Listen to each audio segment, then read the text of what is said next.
மீதகு ஜனாதிபதி அனுரகுமார திசாநாயக்காவின் ஆலோசனை மற்றும் வழிகாட்டலில் நாடளாவிய ரீதியில் போதைப் பொருளுக்கு எதிரான செயற்றிட்டம் நடைமுறைப்படுத்தப்பட்டு வருகின்றது. மட்டக்களப்பில் தங்குவதற்கு ஒரு சிறந்த மற்றும் சொகுசான இடத்தை தேடுகிறீர்களா? மட்டக்களப்பின் சொகுசான தங்குமிடம் ஏசி மற்றும் நான் ஏசி என உங்களுக்கு தேவையான அனைத்து வசதிகளுடன் கூடிய நேர்த்தியான அறைகள் இங்கே.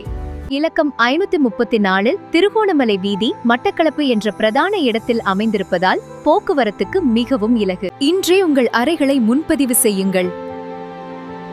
அழையுங்கள் திரையில் காணும் இலக்கத்திற்கு.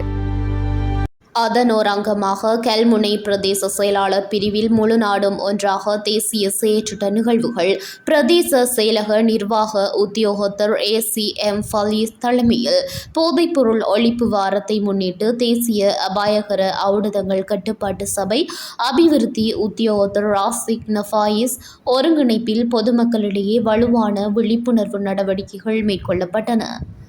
இதன்போது விற்கின்ற அடிமையான அனைவருக்குமான அறிவித்தல் அகன்று செல்லும் வாசகத்தினை மையமாக கொண்டு துண்டு பிரசுரங்கள் விநியோகிக்கப்பட்டதுடன் முச்சக்கர வண்டிகளில் ஸ்டிக்கர்களும் ஒட்டப்பட்டன. பொதுமக்களுக்கு போதைப்பொருள் ஆபத்துகள் குறித்த விழிப்புணர்வு துண்டு பிரசுரங்கள் வழங்கப்பட்டதுடன் வாகனங்களில் போதை ஒழிப்பு ஸ்டிக்கர்கள் ஒட்டப்பட்டன. மேலும் அரசு அலுவலகங்கள் மற்றும் பொது இடங்களில் விழிப்புணர்வு போஸ்டர்கள் ஒட்டப்பட்டன.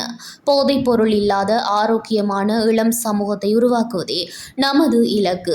இந்த வாரம் முழுவதும் தொடரும் இந்த பிரச்சாரத்தில் பொதுமக்கள் அனைவரும் ஒன்றிணைந்து பங்கேற்பதன் மூலம் நம் பிரதேசத்தை போதைப் பொருளற்ற சூழலாக மாற்ற முடியும்.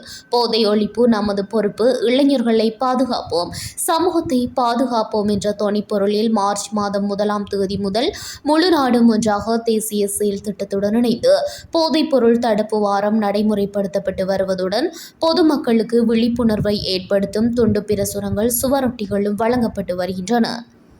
இந்நிகழ்வில் கல்முனை தலைமையக போலீஸ் நிலைய சமூக போலீஸ் பிரிவு பொறுப்பதிகாரியும் பிரதான போலீஸ் பரிசோதகருமான ALA வாஹிட் உட்பட பிரதேச செயலக பிரிவுகளில் உள்ள உத்தியோகத்தர்கள் பலரும் கலந்து கொண்டிருந்தனர்.